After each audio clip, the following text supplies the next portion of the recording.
Hello students, तो इस video में हम लोग बात करेंगे कि आपके पास, क्योंकि अब जेई का एग्जाम अप्रैल वाला आने ही वाला है, ठीक है। जनवरी में जिसने जैसा स्कोर करना था कर लिया, बट अभी भी आप लोगों के पास एक चांस है कि आप अप्रैल में अपना जेई का स्कोर इंप्रूव कर सकते हो, ठीक है। अब देखो, जो बच्चे क्लास 12th में हैं उनके बोर्ड्स के एग्जाम भी है, तो उनको बोर्ड्स को भी मैनेज करना है साथ साथ, और साथ साथ ही उन्हें जेई को भी मैनेज करना है। लेकिन जो ड्रॉपर्स है उनके लिए एक फायदा है कि उनको बोर्ड्स नहीं देने, उनको सिर्फ जेई पे ही फोकस करना है, ठीक है। तो यहाँ पे हम लोग डिस्कस करेंगे कि 30 डेज में आप ऐसी क्या स्ट्रैटेजी अपनाएं जिससे आपके अप्रोक्सीमेटली 60+ मार्क्स आउट ऑफ 100 आपके केमिस्ट्री में आ जाए, ठीक है। सबसे पहली बात, कुछ बच्चे ऐसे होते हैं जिनका केमिस्ट्री में बहुत अच्छा स्कोर होता है, लेकिन कुछ बच्चे ऐसे होते हैं जिनको केमिस्ट्री आती तो पूरी है लेकिन वो स्कोर नहीं कर पाते अच्छा केमिस्ट्री में, ठीक है। अब बात ये आती है कि इतने कम टाइम में 30 दिन में हम किन चीजों पे फोकस करें कि हमारे एटलीस्ट 100 में से 60 तो आ ही जाए, ठीक है। आने को तो 80 भी आ जाएंगे, 90 भी आ जाएंगे, जो ज्यादा मेहनत करेंगे, ज्यादा अच्छी चीजों को पढ़ेंगे उनके 80-90 भी आ जाएंगे। लेकिन मिनिमम 60 मार्क्स लाने के लिए कौन से ऐसे टॉपिक्स है जिन पे आपको फोकस करना है, कौन सी ऐसी बातें हैं जिनको आप पे ध्यान रखना है, वो ज्यादा इंपॉर्टेंट है। उसके अलावा साथ ही साथ हम लोग अपना क्रैश कोर्स भी स्टार्ट करने वाले ही है, जिसमें हम लोग आपको सिर्फ और सिर्फ क्वेश्चंस प्रोवाइड करेंगे, हर चैप्टर के अच्छे क्वेश्चंस, और ऐसे क्वेश्चंस प्रोवाइड करेंगे जिसमें आपके मोस्टली सारे टॉपिक्स कवर अप हो जाएंगे और आपकी अच्छे से रिवीजन हो जाएगी। तो उस चीज को भी आपको देखना ही है ताकि आप अपने रैंक को, अपने स्कोर को इंप्रूव कर सको। तो हम चलते हैं, सबसे पहले कौन सी ऐसी इंपॉर्टेंट बातें हैं जिसका आप लोगों को ध्यान रखना है। सबसे पहली बात, जिनके बेसिक्स क्लियर नहीं है, जिन बच्चों के बेसिक्स ही क्लियर नहीं है, उन बच्चों को फोकस करना है सबसे पहले अपने बेसिक्स पे, ठीक है। क्योंकि अगर बेस ही अच्छा नहीं है, अब देखो आपने देखा होगा कुछ ऐसी शिफ्ट थी जिनसे बिल्कुल बेसिक क्वेश्चन आए, और कुछ ऐसी शिफ्ट थी जो लास्ट की शिफ्ट थी उनमें थोड़ा लेवल केमिस्ट्री का मॉडरेट लेवल था, लेकिन जो स्टार्टिंग की शिफ्ट थी उनमें इजी लेवल था, ठीक है। तो आपको सबसे पहले अपने बेसिक्स को क्लियर करना है, क्योंकि आपको नहीं पता कि आपका जो एग्जाम है वो कौन सी शिफ्ट में हो, और उस शिफ्ट का लेवल मॉडरेट हो, इजी हो या फिर टफ हो। तो सबसे पहले अपने बेसिक्स पे फोकस करो। और बेसिक्स को कहां से क्लियर किया जा सकता है? बेसिक्स को क्लियर करने का एक सिंपल सा तरीका है एनसीईआरटी।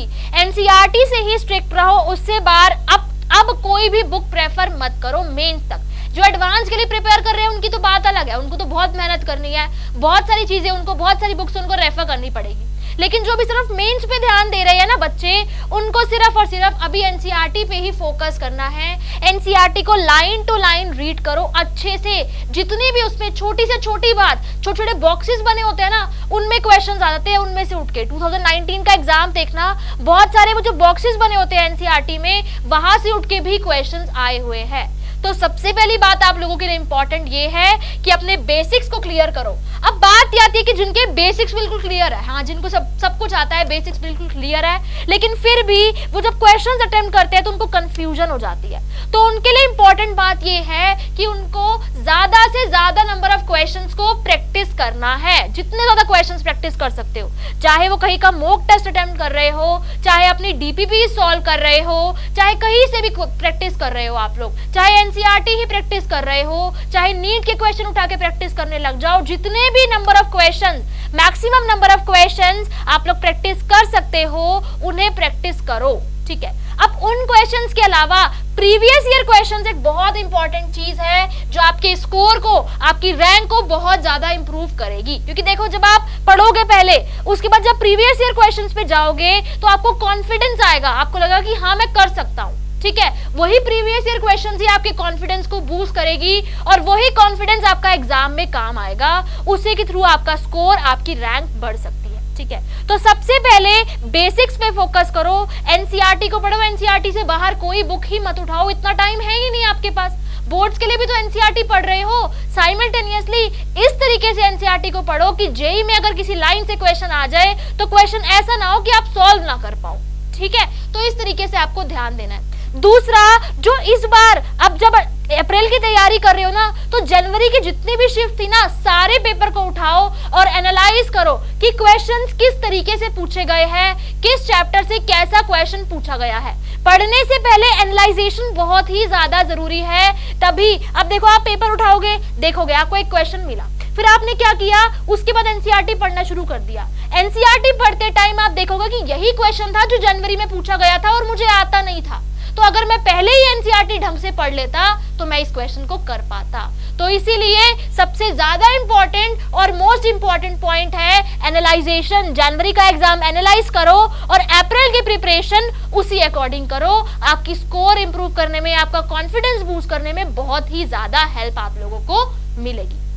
ठीक है, तो सबसे पहली बात बेसिक्स पे फोकस करो। जिनके बेसिक्स क्लियर है बहुत अच्छी बात है, उन बच्चों को अब जरूरत है क्वेश्चंस प्रैक्टिस करने की। क्वेश्चंस प्रैक्टिस करोगे, अपने बारे में पता लगेगा, अपनी कमियां पता लगेगी कि कौन से ऐसे टॉपिक्स है जो मेरे वीक है, जिन पे मुझे फोकस करना चाहिए। ठीक है, जिन पे जो मेरे स्ट्रॉन्ग है, जिसको मैं अब नहीं भी पढ़ूंगा, सिर्फ पेपर के टाइम पे पढ़ूंगा तो भी मेरा एग्जाम में मैं उसको उन चैप्टर्स को अटेम्प्ट कर सकता हूँ। ठीक है, तो ये तो बात हुई। अब नेक्स्ट हम लोग चलते हैं कि कौन से ऐसे मोस्ट इंपॉर्टेंट टॉपिक्स है जो आपके स्कोर, जिनसे आपका स्कोर इंप्रूव होगा। ठीक है, मतलब कि अगर 4 नंबर का क्वेश्चन उस चैप्टर से आ रहा है ना, वो 4 नंबर आपके गलत हो ही नहीं सकते। कुछ ऐसे टॉपिक्स होते हैं जिनसे डायरेक्ट थ्योरेटिकल क्वेश्चन पूछा जाता है। आप लोगों ने देखा होगा बायोमोलिक्यूल्स में से जो match the following type questions आए थे, विटामिन से रिलेटेड, किसमें कौन सा एसिड प्रेजेंट होता है। ठीक है, ऐसी चीजें जिसमें कुछ दिमाग ही नहीं लगाना, बस आपको याद रखना होना चाहिए। अगर आपको चीजें याद है, आपको पता है उसके बारे में, आपने एनसीईआरटी रीड करी हुई है, तो आपके 4 नंबर कहीं नहीं गए। ठीक है, तो उन टॉपिक्स के बारे में मैं बताऊंगी कि जब आप पढ़ रहे हो ना, तो ऐसे कुछ 15 टॉपिक्स है कि अगर ये 15 टॉपिक्स भी आप अच्छे से कर लो तो आपका स्कोर कहीं भी नहीं, ऐसा नहीं है कि सिर्फ ये 15 ही पढ़ने हैं, पढ़ना तो सब है, लेकिन इन 15 टॉपिक्स को इतने अच्छे से करना है कि अगर इनमें से क्वेश्चन आ जाए तो आपका क्वेश्चन गलत नहीं हो सकता। ठीक है, अब देखो, सबसे पहले अगर मैं ऑर्गेनिक की बात करूं तो ऑर्गेनिक बहुत वास्ट है। ठीक है, हमारी जो ऑर्गेनिक केमिस्ट्री है बहुत वास्ट है, लेकिन क्लास 12th में जो लास्ट के 3 चैप्टर्स है ना, पॉलीमर, मॉलिक्यूल्स, बायोमॉलिक्यूल्स और केमिस्ट्री इन एवरीडे लाइफ, ये तीनों ही बहुत इंपॉर्टेंट है। ठीक है, ये तीनों ही बहुत ज्यादा इंपॉर्टेंट चैप्टर है। एनसीईआरटी से बाहर इनसे कहीं क्वेश्चन नहीं पूछा जाता। जो भी क्वेश्चन आएगा एनसीईआरटी से आएगा। पॉलीमर्स में कुछ सिलेक्टेड ही पॉलीमर्स है जिनके बारे में आपको पढ़ना है, थर्मोप्लास्टिक, थर्मोसेटिंग, कुछ सिलेक्टेड बातें हैं। बायोमॉलिक्यूल्स में जो भी टेबल्स गिवन है, जो केमिकल नेम गिवन है, जो कार्बोहाइड्रेट्स के बारे में गिवन है एनसीईआरटी में, उससे बाहर कुछ नहीं आता। उसके अलावा एक और चीज है, जो हमारे प्रोटीन्स वगैरह होते हैं, उनके जो आइडेंटिफिकेशन वाले रिएजेंट्स होते हैं ना, वो जरूर कर लेना, क्योंकि उससे 2019 में भी बहुत क्वेश्चन आए थे, 2020 में भी उससे क्वेश्चन आया हुआ था। ठीक है, तो ये जो 3 टॉपिक है ना मेरे, ये तीनों ही बहुत इंपॉर्टेंट है। अगर इनसे क्वेश्चन आएगा तो सिंपल क्वेश्चन आएगा, सीधा क्वेश्चन आएगा, ऐसा कुछ घुमा फिरा के वो क्वेश्चन देगा ही नहीं आपको। ठीक है, तो अगर ये 3 चैप्टर अच्छे से कर लेते हो, इन तीनों चैप्टर से एक क्वेश्चन आ जाता है, तो आपके 12 नंबर तो कहीं भी नहीं गए। ठीक है, अगली आती है मेरी जीओसी। जीओसी से तो पता ही है आपको, हर शिफ्ट में क्वेश्चन आया था, हर शिफ्ट में कोई ऐसी शिफ्ट नहीं थी जैसे जीओसी से क्वेश्चन ना आया हो। अब जीओसी का एक मोस्ट फेवरेट टॉपिक तो उसका वही है, एसिडिक और बेसिक स्ट्रेंथ को कंपेयर करना, एसिडिक और बेसिक स्ट्रेंथ को कंपेयर करना। ठीक है, दूसरा जो स्टेबिलिटीज होती है, लाइक कार्बोकैटायन की स्टेबिलिटी या जो एरोमेटिसिटी होती है, एरोमेटिक कंपाउंड्स मेरी मोर स्टेबल होते हैं, फ्री रेडिकल की स्टेबिलिटीज, उन पे बेस्ड क्वेश्चन इससे पूछा गया। तो हर शिफ्ट में 1 या 2 क्वेश्चन जीओसी से आए थे। बहुत ही इंपॉर्टेंट टॉपिक है। सपोज करो आपका लक अच्छा हुआ, आप जीओसी अच्छे से करके गए, उसमें से 2 क्वेश्चन आ गए और आपको वो दोनों क्वेश्चन आते हुए तो 8 नंबर तो आपके कहीं भी नहीं गए। ठीक है, अगला चैप्टर है मेरा कोऑर्डिनेशन कंपाउंड्स। ये तो पूरी इनऑर्गेनिक का मास्टर चैप्टर है। ठीक है, हर शिफ्ट में इस चैप्टर से 2 क्वेश्चन पूछे गए थे, हर शिफ्ट में 2 क्वेश्चन पूछे गए थे। इस चैप्टर को मैं इजी नहीं बोलूंगी, लेकिन ये चैप्टर आपका स्कोरिंग चैप्टर है, स्कोरिंग चैप्टर है, क्योंकि हर शिफ्ट में इससे 2 क्वेश्चन आए थे, यानी कि 8 नंबर का तो अकेला ही ये चैप्टर है। अगर इस चैप्टर को अच्छे से कर लोगे, जितने भी इसमें कॉन्सेप्ट्स इन्वॉल्व है, चाहे वो आयुपैक नेम से रिलेटेड है, चाहे वो आइसोमेरिज्म से रिलेटेड है, या फिर वीबीटी, सीएफटी और इनके यूजेस से रिलेटेड है, 5 ही टॉपिक है इस चैप्टर में। अच्छे से कर लो इस चैप्टर को, आपके 8 नंबर तो कहीं भी नहीं गए। इजी नहीं बोलूंगी मैं इस चैप्टर को, इजी नहीं है ये, लेकिन एक बार समझने की कोशिश करो। जितने भी कॉन्सेप्ट्स है इस चैप्टर से रिलेटेड सब अच्छे से क्लियर कर लो, और इस चैप्टर के स्पेशली जितने क्वेश्चंस प्रैक्टिस कर सकते हो कर लो। ठीक है, ताकि अगर इस चैप्टर से क्वेश्चन आ जाए तो आप गलत ना कर पाओ। हर शिफ्ट में 2 क्वेश्चन आए थे इस चैप्टर से। ठीक है, पूरे इनऑर्गेनिक का मास्टर चैप्टर है ये, किसी से नहीं आए इतने। अब पी ब्लॉक कितना बड़ा है, उससे नहीं आए इवन, जबकि कोऑर्डिनेशन कंपाउंड से सबसे ज्यादा चैप्टर इसमें सबसे ज्यादा क्वेश्चंस आते हैं, ठीक है। नेक्स्ट मेरे पास एस ब्लॉक, ठीक है। अब देखो एस ब्लॉक जो आपको पढ़ना है ना, वो सिर्फ और सिर्फ एनसीईआरटी से पढ़ना है। इस बार के क्वेश्चंस देखना या पहले के क्वेश्चन देखना, एनसीईआरटी से बाहर एक क्वेश्चन कभी नहीं पूछा गया एस ब्लॉक से, ठीक है। तो एस ब्लॉक इजी चैप्टर है, पी ब्लॉक बहुत बड़ा है, 4-5 ग्रुप्स है उसमें। वैसे तो आप क्लास 12 बोर्ड्स के लिए भी पी ब्लॉक पढ़ ही रहे होगे, अपना एनसीईआरटी तो पढ़ ही रहे होगे, ठीक है। उसके अलावा एस ब्लॉक बहुत स्कोरिंग है, ठीक है, और एनसीईआरटी से बाहर कुछ भी नहीं पूछा जाता उससे। नेक्स्ट है रिडॉक्स रिएक्शन। रिडॉक्स रिएक्शन भी बहुत इजी चैप्टर है, ठीक है। अच्छे से सिंपल क्वेश्चन पूछा गया था इससे, ऑक्सीडेशन स्टेट से रिलेटेड क्वेश्चन पूछा गया है, ठीक है। तो ये वो चैप्टर्स है जिनको आपको सिर्फ और सिर्फ करना है एनसीईआरटी से, एक्सेप्ट कोऑर्डिनेशन। इसके ज्यादा से ज्यादा क्वेश्चंस की प्रैक्टिस कर लेना, क्योंकि स्कोरिंग चैप्टर है ये। अगर ये अच्छे से पढ़ लिया तो आपके मार्क्स कहीं भी नहीं जाते, ठीक है। नेक्स्ट चलते हैं हम लोग, नेक्स्ट टॉपिक है मेरे पास। अब देखो क्लास 12th में ये जो आपके 4 चैप्टर्स है ना, ये जो 4 चैप्टर्स है ये इजी चैप्टर है और स्कोरिंग चैप्टर है। ये चारों chapter, electrochemistry, chemical kinetics, solutions और सरफेस केमिस्ट्री, ये चारों चैप्टर्स बहुत इजी है और बहुत ही ज्यादा स्कोरिंग चैप्टर्स है, ठीक है। इलेक्ट्रोकेमिस्ट्री में क्वेश्चन वो कहां से पूछ लेता है, ज्यादा से ज्यादा नर्स्ट इक्वेशन से पूछ लेगा, ज्यादा से ज्यादा लैम्डा वाले जो फॉर्मूलाज होते हैं हमारे रेजिस्टेंस रेजिस्टिविटी के बीच में जो फॉर्मूला होता है उनसे पूछ लेगा, या फिर ई नॉट सेल, 2 हाफ सेल का ई नॉट गिवन होगा, तीसरे का निकालना होगा, ये पूछ लेगा। इससे ज्यादा वो पूछेगा ही क्या, और कुछ है ही नहीं उसके पास पूछने के लिए। बोर्ड के लिए भी तो पढ़ ही रहे हो, साथ साथ जेई के लिए भी इतना अच्छे से पढ़ लो ताकि इलेक्ट्रोकेमिस्ट्री का कोई भी क्वेश्चन आ जाए तो गलत ना हो, ठीक है। कंफ्यूजन, वो जो ई नॉट निकालने में कंफ्यूजन होती है ना बच्चों को, उसको अच्छे से क्लियर करो ताकि वो आपकी गलती ना हो एग्जाम में। एक ऐसा क्वेश्चन जो आपसे हो जाना चाहिए था वो भी अगर एग्जाम में नहीं होता ना तो फिर बहुत दिक्कत हो जाएगी। तो इसीलिए इलेक्ट्रोकेमिस्ट्री इजी टॉपिक है, स्कोरिंग टॉपिक है, ठीक है। अब देखो अगर मैं सॉल्यूशंस की बात करूं ना, तो अगर मैं इस बार देखूं तो सॉल्यूशन में देखो एक कॉलिगेटिव प्रॉपर्टीज तो होती है जिससे न्यूमेरिकल पूछा जाता है, ठीक है, जिससे हमारा न्यूमेरिकल पूछा जाता है। लेकिन उसके अलावा जो थ्योरेटिकल क्वेश्चंस है, ठीक है, जो थ्योरेटिकल क्वेश्चंस है, अब बच्चों थ्योरेटिकल क्वेश्चंस कौन से है, थ्योरेटिकल क्वेश्चंस वही कि आइडियल सॉल्यूशन कौन सा होगा, नॉन आइडियल कौन सा होगा।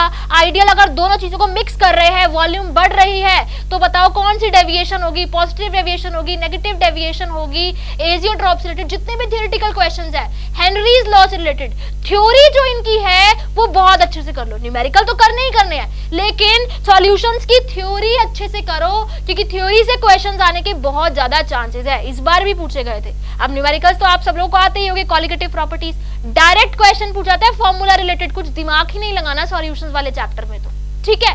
अगला चैप्टर है केमिकल काइनेटिक्स। बच्चों को भी इजी लगता है ये चैप्टर, और चैप्टर है भी इजी।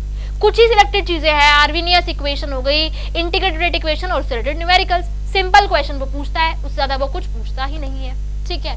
नेक्स्ट है सरफेस केमिस्ट्री। अब सरफेस केमिस्ट्री में भी हार्डी-स्कुल्स रूल हो गया और पेप्टाइजेशन, जो भी हमारी छोटी छोटी टेक्निक्स हो गई, इलेक्ट्रोफोरेसिस, टिंडल इफेक्ट की कंडीशन क्या होती है, कब कौन सी कंडीशन में टिंडल इफेक्ट होता है, बेसिक सी बातें, ठीक है। किस मेथड से हम लोग हमारे जो सोल्स होते हैं, कोलॉइड्स होते हैं, उनको प्रिपेयर करते हैं, जो मेरे केमिकल मेथड्स होते हैं, रिडक्शन ऑक्सीडेशन वाले, लायोफिलिक लायोफोबिक की जो प्रॉपर्टीज होती है, उसके अलावा जो मेरे टाइप्स ऑफ कोलॉइड्स होते हैं based upon physical state of disperse phase dispersion medium, ठीक है। बहुत बारी पढ़ चुके होंगे, अभी तक तो याद ही हो गए होंगे कि सॉलिड को मिक्स कर रहे हैं तो कौन सा कोलॉइड बनता है, सॉलिड लिक्विड को मिक्स कर रहे हैं तो कौन सा कोलॉइड बनता है। उसके जो एग्जांपल्स है, एग्जाम्पल से भी बहुत बारी क्वेश्चन आए हैं कि जेमस्टोन बताओ कौन से टाइप का कोलॉइड है उसमें, मतलब जब डिस्पर्स फेज क्या होता है, डिस्पर्जन मीडियम क्या होता है, वो सब वैसा क्वेश्चन, ठीक है। तो सरफेस केमिस्ट्री भी इजी चैप्टर है। ऐसे ये चैप्टर, मैं उन चैप्टर की बात कर रही हूँ जिनसे क्वेश्चन कभी घुमा के नहीं आएगा, डायरेक्ट क्वेश्चन आएगा, सीधा क्वेश्चन आएगा। हाँ, इलेक्ट्रो में कह सकते हैं कि थोड़ा सा वो घुमा के दे दे, होगा तो न्यूमेरिकली सिंपल न्यूमेरिकल होगा, लेकिन क्वेश्चन बिल्कुल इजी आएगा, कुछ बड़े लेवल का क्वेश्चन नहीं आता। अगला मेरा चैप्टर है पीरियोडिसिटी। टॉप टू बॉटम जाने पे क्या होगा, लेफ्ट टू राइट जाने पर क्या होगा, आयनाइजेशन एंथैल्पी पे क्या होगा। बहुत से क्वेश्चन आए थे इस बारी आयनाइजेशन एंथैल्पी पे, इलेक्ट्रॉन गेन एंथैल्पी पे, ठीक है। तो ऐसे टॉपिक्स को बिल्कुल मत छोड़ो। पीरियोडिसिटी तो सिंपल ही है, 10वीं क्लास से पढ़ते आ रहे हो भाई। जो एटॉमिक रेडियाई को क्या होगा, उसके बाद आयनाइजेशन एंथैल्पी कैसे वेरी करती है, बेसिक सी बातें वो पूछता है। इजी चैप्टर है, सिंपल चैप्टर है। एक क्वेश्चन भी अगर आ गया ना तो 4 नंबर आपके पक्के है। अगला चैप्टर है केमिकल बॉन्डिंग। केमिकल बॉन्डिंग में ना भी उसने इस बारी वीबीटी जो हमारी एमओटी होती है, एमओटी से तो वो क्वेश्चन पूछता ही है, लेकिन उसके अलावा उसने ना इस बारी जो फोर्सेस होते हैं ना, like dipole forces, ion dipole forces, जो बेसिक बातें होती है उससे भी इसने क्वेश्चन पूछे हैं। तो बेसिक्स को बिल्कुल भी मत छोड़ो, बेसिक्स तो अच्छे से करने ही करने हैं। एनसीईआरटी चाहे 11th की हो चाहे 12th की हो, उसमें जो छोटी छोटी बातें लिखी है ना, वहां से भी वो क्वेश्चन पूछ रहा है। तो ध्यान रखो एनटीए का पैटर्न कैसा है, उसी पैटर्न के अकॉर्डिंग अपनी प्रिपरेशन को आप लोगों को रखना है, ठीक है। अगला है मेटलर्जी। अब मेटलर्जी में देखो आपके जो प्रोसेस है, बच्चों को प्रोसेसेस याद नहीं होते, समझ नहीं आते, बट स्टिल मेटलर्जी से तो डायरेक्ट क्वेश्चन पूछता है वो। उसके अलावा ऐसा तो कुछ है ही नहीं कि वो बाहर से कोई थ्योरी उठा कर दे देगा, उससे क्वेश्चन पूछ लेगा। जो लाइन एनसीईआरटी में गिवन है उसी लाइन से क्वेश्चन आएगा। सिमिलरली जो मेरा हाइड्रोजन चैप्टर है, जो लाइंस एनसीईआरटी में गिवन है हाइड्रोजन परऑक्साइड के बारे में, हार्डनेस के बारे में, उनसे सीधा क्वेश्चन पूछा जाता है। उसके अलावा कुछ भी हार्ड एंड फास्ट, कुछ मुश्किल वो पूछ ही नहीं सकता। तो ये टॉपिक्स कुछ ऐसे टॉपिक्स हैं जिनको आप 15 टॉपिक को आप अच्छे से कर लेते हो तो आपका स्कोर पक्का है। इसमें से मोस्ट इंपॉर्टेंट इनऑर्गेनिक का मास्टर चैप्टर हमारा कोऑर्डिनेशन कंपाउंड इजी नहीं है, समझने की कोशिश करो। जिस भी टीचर से आप पढ़ रहे हो अच्छे से उसके चैप्टर अच्छे से क्वेश्चंस कर लो, ताकि कोऑर्डिनेशन 8 नंबर का जो चैप्टर आ रहा है वो 8 नंबर आपके कहीं भी नहीं गए। इसके अलावा भी हमारे बहुत सारे टॉपिक्स बचते हैं। इक्विलिब्रियम बचता है, केमिकल इक्विलिब्रियम, आयन इक्विलिब्रियम, जो जनरली बच्चों को मुश्किल लगता है, ठीक है, लेकिन कई बार इनसे भी सिंपल क्वेश्चन आ जाते हैं कि दो रिएक्शन को जब ऐड कर रहे हैं तो इक्विलिब्रियम कांस्टेंट पे क्या इफेक्ट पड़ेगा, टेम्परेचर का क्या इफेक्ट पड़ता है। तो जितनी भी आपके बेसिक से टॉपिक्स है ना, जिनसे डायरेक्ट क्वेश्चन पूछा जा सकता है, जो फॉर्मूलाज है, एटलीस्ट उन चीजों को अच्छे से कर लो, ताकि अगर ऐसा क्वेश्चन भी आपके पेपर में आ जाए आप उनको गलत ना कर पाओ। बाकी मैंने ये वो टॉपिक्स डिस्कस किए आप लोगों के साथ जिन टॉपिक से आप डायरेक्ट क्वेश्चन पूछता है, वो थ्योरेटिकल क्वेश्चंस पूछता है, सिंपल क्वेश्चन पूछता है। इन टॉपिक से तो क्वेश्चन आपका गलत होना ही नहीं चाहिए, ठीक है। बेसिक बातें पूछता है इन टॉपिक से, अच्छे से कर लेना। उसके अलावा हमारे भी काफी इजी टॉपिक्स बचते हैं अभी भी। गैसियस स्टेट बचता है, एटॉमिक स्ट्रक्चर बचता है, मोल कंसेप्ट बचता है, ठीक है। तो इनके बारे में अभी मैं नहीं बता रही, अभी मैं सिर्फ उन टॉपिक्स के बारे में बता रही हूँ जिनसे क्वेश्चन मुश्किल आने के चांसेस है ही नहीं, जिनसे क्वेश्चन बहुत इजी आएंगे। तो एटलीस्ट इन 15 टॉपिक्स को अच्छे से कर लो, ताकि आप एटलीस्ट 100 में से 60 मार्क्स, 60 नहीं तो 50 मार्क्स आराम से स्कोर कर सको, ठीक है। क्योंकि जरूरी नहीं है कि आपके शिफ्ट में हो सकता है कि जीओसी से क्वेश्चन, आपके जीओसी से तो आएगा ही आएगा, हो सकता है केमिस्ट्री एवरीडे लाइफ से क्वेश्चन ना आए, हो सकता है पॉलीमर से ना आए, हो सकता है सॉलिड स्टेट से ना आए, ठीक है। तो हर चीज करनी है, लेकिन ये जो टॉपिक्स है इन टॉपिक्स पे अच्छे से फोकस करना है। और जो मैं बता रही है, जो भी टॉपिक्स मैंने बताए एटलीस्ट वो अच्छे से कर लो। और मोस्ट इंपॉर्टेंट बात, जो सभी कहते हैं कि एनसीईआरटी बाइबल है आप लोगों के लिए, जो जेईई मेंस के लिए प्रिपेयर कर रहे हैं उनके लिए एक बाइबल है। अच्छे से पढ़ लो, जिस लाइन से जो भी क्वेश्चन बन सकता है ना उसको अच्छे से कर लो। अच्छे से करोगे तभी आपके एग्जाम में आप लोग स्कोर कर पाओगे, ठीक है। तो यहाँ पे मैंने आपको बताया कि किस स्ट्रैटेजी के थ्रू आप लोगों को प्रिपरेशन करनी है। बाकी हम लोग भी अब आप लोगों के लिए एक न्यू कोर्स जो ला रहे हैं उसमें different types of questions, basics पे फोकस करके चलेंगे वहां भी, ताकि हर तरह की प्रिपरेशन आपकी हो। जिसकी बेसिक्स क्लियर नहीं है उनके बेसिक्स भी क्लियर हो जाए, जिनके बेसिक्स क्लियर है तो थोड़ा अच्छे लेवल का करना चाहते हैं वो लोग क्लियर कर ले। तो अगर आपको ये वीडियो अच्छी लगी तो प्लीज इसे लाइक करें और जितना हो सकता है शेयर करें। Thank you very much.